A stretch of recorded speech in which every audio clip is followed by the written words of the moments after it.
Hola! Bienvenue dans l'épisode en thérapie partagée, l'univers perturbé de moi, Liora, alias Lio, Yo-Yo, comme tu veux, qui répond à ces questionnements plus ou moins intéressants, plus ou moins intelligents, mais toujours sincères avec une touche d'audace. Tout ce que l'on aime finalement, non? Bref, la question du jour est: est-ce que les réseaux sociaux me nuisent? Je passe. Et je vais même faire une généralité. Est-ce que les réseaux sociaux nous nuisent? Je passe. Bon, effectivement, je pense qu'il y a déjà des personnes qui ont un avis bien tranché sur la question, mais on va essayer de développer un petit peu. Est-ce qu'on peut ou... Non mais blague à part, ce n'est une surprise pour personne. Nous vivons dans une société hyper connectée. Là où à l'ancienne, les personnes étaient plus sur leur télévision, maintenant ça a un petit peu changé. C'est le téléphone qui a pris de l'ampleur et encore plus les réseaux sociaux. Facebook, TikTok, Twitter, Instagram, Twitch, YouTube, Snapchat, BeReal. Il y en a tellement. Nous sommes noyés dans un torrent de réseaux sociaux. Et comme nous sommes envahis par ces derniers, il est vrai que nous avons différentes possibilités. Certains sont proches en termes de fonctionnalité, d'utilisation, mais d'autres sont totalement différents. Ce qui permet justement d'avoir ce large choix et surtout de trouver, entre guillemets, notre réseau. Mais en vrai, même si certains ont leurs similarités, il y a toujours cette petite différence, cette petite particularité. Et du coup, à la fin, tu te retrouves toujours avec plein d'applications, plein de réseaux sociaux sur ton téléphone ou même sur ton ordinateur. C'est incroyable. Et le pire, c'est que tu peux passer un temps fou dessus. Après, vous me direz, bien évidemment, ça dépend du réseau social et également des personnes qui utilisent ces réseaux. Mais je trouve qu'il y a quand même une certaine dépendance qui a émergé pour ces réseaux sociaux, pour ces plateformes. Et parfois, c'est trop. Parce que je me dis, mais comment on faisait avant? Nous étions bien à l'ancienne. On avait de belles vies, on n'était pas accro déjà à nos téléphones et encore moins aux réseaux sociaux. Et tout allait bien. Et voilà. On a changé, on a évolué. Forcément, on évolue avec son temps, mais quand même. Et bref, là récemment, je regardais un sondage, comme d'hab, la dame. À chaque fois, je vais vous dire ça, comme d'hab. Mais du coup, ce sondage, c'était vraiment centré sur les réseaux sociaux et encore plus sur les jeunes. Et du coup, ça mettait en avant la première plateforme utilisée par les 16-25 ans. Le groupe dont je ne fais plus partie depuis un mois déjà. Non. Bref, et du coup, ce réseau est Instagram. Mais qui l'eût cru? Enfin, je sais qu'il y a pas mal de personnes sur Instagram, mais je pensais pas que c'était vraiment le premier. Et du coup, ça me fait trop rire parce que, en vrai, chaque génération a vraiment son réseau social. Vraiment. Moi, je me souviens, à l'ancienne, ma plateforme, mon réseau, c'était Facebook. Oui, welcome dans le passé, où la vie était en noir et blanc, voilà. En vrai, Facebook, ça a été créé en 2004. Donc, en soi, il y a 19 ans. Ça va. Ça date, mais pas de ouf non plus, hein. Et bref, je me souviens, j'étais en 5e, donc je devais avoir 12 ans. Bon, d'ailleurs, c'est super tôt, 12 ans pour avoir Facebook. Parce qu'on parle des jeunes actuellement qui sont sur les réseaux sociaux et tout, mais nous aussi, à l'ancienne, on était hyper jeunes et on était sur Facebook, hein. Après, il est vrai qu'on n'utilise pas du tout, en tout cas, nous, à l'ancienne, on n'utilisait pas les plateformes de la même manière que les jeunes d'aujourd'hui. Ça fait un peu vieille personne de dire ça, mais c'est vrai. Voilà. Je m'en souviens, sur Facebook, on était là, on postait nos photos gênantes. D'ailleurs, j'ai tellement de dossiers sur Facebook, c'est un truc de ouf, hein. Vraiment. Et, oh là là, on faisait des publications sur nos murs. Encore pire. On aimait trop laisser des cœurs ou des « je t'aime trop » sur les profils, les murs de d'autres personnes. Mais purée, des souvenirs qui remontent. C'était quand même, en vrai, une sacrée époque. Vraiment, Facebook, à l'ancienne, c'était THE réseau social. Vraiment. Bon, aujourd'hui, je dois l'avouer, je n'y vais plus du tout. À part si on me mentionne, et encore, je ne reçois pas toutes les notifications. Mais voilà, on évolue, comme je vous le dis, avec notre temps, avec notre société. Et bref, du coup, je fais partie de cette génération qui a vu émerger les réseaux sociaux, qui les a vus prendre de l'ampleur, et qui plus est, qui a participé à ce développement en téléchargeant, en les utilisant. Si je puis le dire, du coup, nous sommes vraiment la première génération réseaux sociaux. Qu'est-ce que c'est que cette nouvelle génération? C'est quoi cette nouvelle génération là? La génération réseaux sociaux, là, c'est quoi? En y pensant, je me dis, mais l'implication des plateformes dans nos vies, c'est trop. Et dans mes souvenirs, je n'étais pas autant qu'aujourd'hui sur les réseaux sociaux, sur les différentes plateformes qu'à l'ancienne. J'y allais forcément un petit peu quand même. Je découvrais, je me baladais un peu dessus. Mais bon, je restais pas 1 heure, 2 heures sur ces réseaux. Pas du tout. Dans mes souvenirs, ça allait vite, quoi. Alors qu'aujourd'hui, aïe aïe aïe, c'est une folie. Et même, je trouve ça toujours étonnant. Je me dis, mais comment c'est possible? Car il y a des réseaux sociaux que je délaisse. Comme je vous le disais, par exemple, le Facebook, mais il y a aussi Snapchat, même Insta, j'y vais par période. Et justement, ce sont des plateformes, du coup, que je n'utilise pas ou de moins en moins. Mais pour autant, je les garde toujours, car ça crée quand même un lien avec d'autres personnes, des proches, qui sont plus aptes à utiliser telle ou telle application. Et du coup, c'est un cercle vicieux. Finalement, même si tu n'utilises pas une plateforme, tu la gardes toujours parce que, je sais pas, un jour dans la semaine, il y a une personne qui va t'envoyer un truc dessus.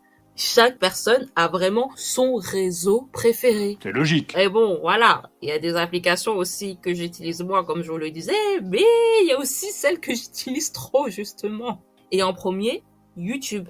Après, vous allez me dire, Oui, YouTube, c'est différent. et je suis d'accord, mais sur YouTube, je vais consommer des vidéos, des contenus qui me plaisent et qui remplacent justement la télévision, comme je regarde très très peu la télévision.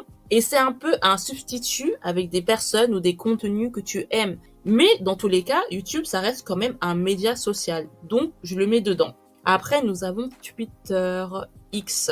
Et je regarde de temps à autre, mais j'avoue de moins en moins aussi. Car franchement, plus on avance et plus c'est du n'importe quoi sur cette plateforme. Et vous allez me dire, Oui, mais Liora, ça ne date pas d'hier. c'est vrai que ça a toujours été un réseau assez controversé. Mais là, avec l'arrivée de Elon, c'est du n'importe quoi en fait. Vraiment. This is Elon Musk. Mais bon, mon numéro uno, mon réseau que je préfère, aïe aïe aïe, j'ai un peu honte. Actuellement, c'est TikTok. Aïe aïe aïe. TikTok, toc. Bon, c'est pas quelque chose que tu dis ouvertement, c'est un peu un plaisir coupable, tu vois ou pas? Tu le caches. Même s'il est vrai que maintenant les gens commencent à comprendre qu'il y a de tout et que tu peux facilement trouver le contenu qui te plaît sur TikTok et que ça a bien évolué justement avec le temps, mais ça reste quand même un peu bon. Tu vas pas le crier sur tous les toits, quoi. Et bref, là n'est pas le sujet étant, est-ce que tout cela me nuit? Oui, peut-être. Mais déjà, le plus gros problème est le temps. Je passe trop de temps sur les réseaux sociaux. Et je m'en suis rendu compte récemment, je me dis mais c'est trop. Dès que je m'ennuie un petit peu, dès que je suis dans les transports en commun seule, pour faire passer le temps justement, et pas être comme un piqué perdu devant tout le monde, je suis sur mon téléphone et donc sur les réseaux. D'ailleurs, je baisse toujours la luminosité car les gens aiment trop regarder ce qui se passe sur les téléphones des autres. D'ailleurs, messieurs, dames, il faut arrêter de faire ça. C'est chiant, en fait. Mais bref, du coup, j'utilise tout le temps les réseaux sociaux. Et du coup, ce qui entraîne un peu ce côté aussi temps perdu. Et là, franchement, je suis vraiment choquée. Aujourd'hui, nous sommes vendredi, il est 11h14 et je viens de regarder mon temps d'écran est déjà à 3h. C'est énorme, il est seulement 11h. Après, j'avoue que hier, je me suis couchée tard, donc minuit était déjà passé. Voilà. Peut-être que ça joue un petit peu, mais je suis déjà à plus de 40 minutes de Twitter. Je suis à 1 heure de YouTube. En vrai, TikTok, pas tant que ça, hein. Depuis hier soir, tard, donc minuit à aujourd'hui. En vrai, il y a que 8 minutes, étonnamment. Alors qu'il y a des jours sur TikTok, je fais 2 heures de TikTok. Je sais pas si vous vous rendez compte, 2 heures de TikTok. Oh, franchement, c'est honteux, hein. Vraiment, c'est honteux. Et le moment où vraiment je suis dessus, et ce qui est chiant, c'est le soir avant d'aller dormir. Et c'est vraiment la chose à ne pas faire, on le dit, les écrans avant d'aller dormir est vraiment une mauvaise idée, déjà rien que pour la qualité du sommeil. Et je le sais, et pourtant je le fais toujours. Aïe, aïe, aïe, purée, c'est chiant.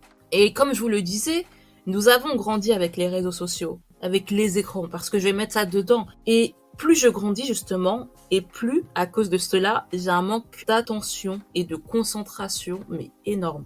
Après, forcément, je pense que c'est normal, peut-être quand tu grandis, d'avoir un petit peu moins d'attention. Oui, mais quand même non.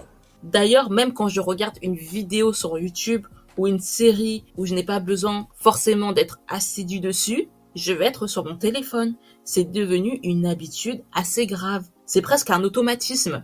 Mais c'est horrible. Je sais pas si vous vous rendez compte encore une fois, mais c'est horrible. Et du coup, ça me fait aussi penser, pendant les études, vous savez, le côté manque de concentration quand tu révises pour un partiel ou autre, t'es là, tu te motives, mais quelques minutes après, tu fais une petite pause réseaux sociaux. Et je me vois vraiment le faire, et encore, c'était pas souvent, donc ça va, mais je me vois réviser, je sais pas, 15 minutes, et puis faire une pause aussi longue, voire plus longue, et ensuite reprendre. Après, encore une fois, forcément, tu as besoin de faire des pauses.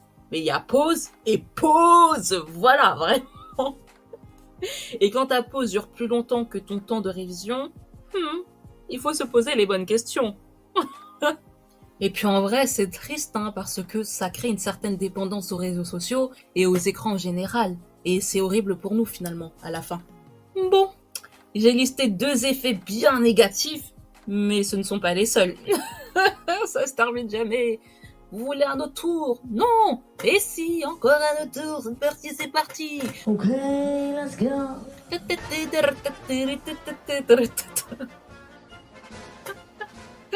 Non mais voilà, oui, il y a de tout sur les plateformes, mais il y a aussi ce côté assez commun, même qui commence à évoluer, mais qui est toujours présent, c'est le côté idéalisation. Un peu ce côté du coup culte de la vie parfaite, que ça soit côté professionnel ou personnel. De base, c'est quand même normal sur les réseaux sociaux que ce côté existe, car la plupart du temps, tu as envie de partager des moments joyeux, de réussite, des anecdotes, story time ou vidéos, peu importe, sympathiques, drôles. Et tu n'as pas forcément envie non plus de déprimer sur les réseaux sociaux. Je ne sais pas, déjà, toi-même, tu n'as pas envie de déprimer et tu n'as pas envie de faire déprimer les autres. Ce qui me paraît logique. Mais encore une fois, ça évolue. On s'est rendu compte qu'il y avait trop ce côté de comparaison qui, par exemple, avec Instagram, était amplifié. Et ça peut être compliqué pour des adolescents qui, justement, essayent de se construire. Ils sont là, ils sont en pleine évolution dans leur vie. Et devoir se comparer et se dire peut-être qu'éventuellement, ils correspondent pas à tel ou tel critère, ça peut effectivement créer des traumatismes, des troubles qui vont les suivre tout au long de leur vie. Et c'est pour ça qu'il est important de faire une sorte de prévention et de se dire que, attention, les réseaux sociaux, c'est cool. Il y a des bons côtés, on en parlera après. Mais il y a aussi ces côtés négatifs qui, effectivement, ne sont pas à prendre à la légère. Et surtout, il faut réussir à avoir une certaine distance. Et en gros, laisser ce qui est virtuel au virtuel et ce qui est réel à la vie réelle. Donc faites attention. Il faut sauver nos enfants. Il faut sauver la population. Enfants, adultes. Bon, maintenant parlons d'un problème qui me fatigue sur les réseaux sociaux et surtout sur Twitter. La méchanceté gratuite, le racisme, la xénophobie, l'homophobie. Non mais parfois, sur les social media, les limites sont souvent dépassées. Et des personnes qui ne parlent pas en vrai, on les entend jamais, ils sont insignifiants, se sentent pousser des ailes. Alors là, sur les réseaux sociaux, ils déversent toute leur haine, leur bêtise, et sans aucune honte. Ils ont aucune honte à montrer au monde entier comment ils sont bêtes et incultes. Et moi, ça m'énerve. Tu peux pas être bête et inculte et mauvais et le montrer à tout le monde. Genre, je refuse de voir ça et d'y croire surtout. Ce n'est point possible. Et je pense que le pire, c'est le côté masse qui m'insupporte. Parce que je me dis, c'est pas possible d'avoir autant de personnes comme cela dans notre société. Après, oui, il faut de tout pour faire un monde, mais croyez-moi, nous n'avons pas besoin de ces personnes-là. Vraiment. Maintenant, je dois avouer, je bloque. Dès que je vois un commentaire infect, je bloque. Raciste, je bloque. En gros, tout ce qui n'est pas en accord avec mes valeurs, je bloque. Bloque على الفيسبوك، bloque على الواتساب، bloque تليفونات، bloque انستغرام، bloque عفر، bloque. Et croyez-moi, je bloque pas mal de personnes. Mais malgré cela, j'ai toujours mon compte, car bien évidemment, il y a des côtés positifs aux différents réseaux sociaux. Nous revoilà encore dans ce côté cercle vicieux. Donc allons-y sur les côtés positifs. On attend que ça depuis tout à l'heure, Lyra. Côté positif. Côté positif. Enfin, s'il te plaît. Déjà, premier côté positif, voilà, je ne serais pas là en fait. Je ne serais peut-être pas là à blablater comme never sans l'évolution des plateformes, des réseaux sociaux. Ensuite, un côté non négligeable, c'est quand même, on passe de bons moments dessus. Ça permet de décompresser, surtout en voyant des contenus plaisants qui te font rire. Ça fait du bien, t'es là, tu te détends, tu rigoles, tu t'informes, peu importe. Et personnellement, j'aime trop regarder des vidéos drôles. Je me suis déjà tapé mes meilleurs fous rires devant des vidéos, des anecdotes de personnes. C'est cool, en fait, tout simplement, de ne pas se prendre la tête et juste kiffer. Avec aussi tes amis, par exemple. T'es là, t'envoies des vidéos, ou vous faites des vidéos ensemble, peu importe. Vous vous écrivez, vous faites des photos. Enfin voilà, c'est quelque chose qui permet aussi de créer un lien. Bon, attention aussi à ne pas confondre lien parasocial et vrais liens qui peuvent se créer, parce qu'évidemment, ça existe. Mais il faut toujours faire attention avec les plateformes, hein, quand même. On sait jamais. Mais voilà, ça permet aussi de créer une communauté avec des gens qui aiment les mêmes choses que toi. Et puis dans tout ça aussi, ça permet aux gens parfois timides de s'exprimer. Parfois, il y a des personnes, elles sont tellement drôles ou intelligentes, mais dans la vie réelle, elles n'arrivent pas forcément à l'exprimer. Alors que là, sur les réseaux sociaux, elles racontent leur vie, elles t'informent, elles vivent justement leur meilleure vie. Et c'est ça qui est le plus important. Et puis encore une fois, c'est du partage. Mais oui, c'est clair. Hein? Partage de connaissances, partage de culture, d'avis, il y a des débats. Tu peux suivre aussi l'actualité. Bon, attention encore aux fake news, hein. Nous sommes jamais à l'abri. Mais encore une fois, il y a quand même ce côté où tu peux avoir directement l'actualité via les réseaux sociaux. Carrément, parfois, moi-même, je suis au courant de telle ou telle chose grâce aux réseaux sociaux. Même parfois, grâce au live, tu peux avoir accès directement à l'information. Franchement, cette époque, c'est vraiment quelque chose. Faut qu'on se le dise. On vit dans une époque, dans une société incroyable. C'est vraiment incroyable. Et du coup, avec ce côté actualité, ça aide aussi dans les enquêtes et ça donne de la visibilité à des affaires qui n'en auraient pas eu dans la vraie vie ou qui auraient été classées. Combien de fois j'ai vu des enquêtes qui ont changé lorsque les vidéos en drop, On drop, mais pour qui elle se prend celle-là? lorsque les vidéos sont sorties sur les différentes plateformes. Alors là, on a vu une certaine évolution par rapport à ça. Et c'est quelque chose qu'on avait peut-être moins accès avant parce qu'il y avait moins de réseaux sociaux et on était un peu dans le déni. Et dans tout ça aussi, ça permet, les réseaux sociaux, les plateformes permettent de sensibiliser plus de personnes. T'es là, t'en apprends sur telle ou telle cause. Tu peux participer à telle ou telle cause. Ta présence est la bienvenue. Ton aide est la bienvenue. Les échanges avec les autres sont les bienvenus. Enfin, c'est vraiment cool. Et puis en soi, ça laisse la chance, une place à tout le monde. Oui, tout le monde peut s'épanouir sur les réseaux sociaux s'il le souhaite. Donc oui, il y a quand même des côtés vachement positifs à tout ça. Bon, alors, la réponse finale à la question, est-ce que les réseaux sociaux me nuisent ou nous nuisent? Je dirais mitigé. Un peu oui, un peu non. Parfois, certaines questions n'ont pas de réponse. En règle générale, je trouve que les réseaux sociaux changent les codes de nos vies en société, que ça soit encore une fois positif ou négatif. Nous pouvons avoir des grandes avancées dans les relations entre personnes, dans les différentes sensibilisations ou approches, dans les découvertes, et même les réseaux sociaux sont un partage. On partage nos joies, nos rires, même nos peines. Et ça fait du bien, c'est quelque chose vraiment de positif. Les réseaux sociaux sont là pour créer ce lien, créer cette communauté qui permet finalement à chacun de pouvoir s'épanouir. Mais attention, justement, à ne pas tomber non plus dans le côté négatif ou penser que ces plateformes sont totalement vraies. Attention à ne pas vous perdre et à toujours garder les pieds sur terre, car oui, les plateformes peuvent influencer nos vies, mais parfois, certains contenus, certaines personnes et certaines plateformes sont totalement fake. Donc il faut faire attention. Et puis en vrai, c'est toujours mieux d'éviter d'avoir une dépendance pour ce genre de choses. Donc, comme pour tout dans la vie, c'est à consommer avec modération.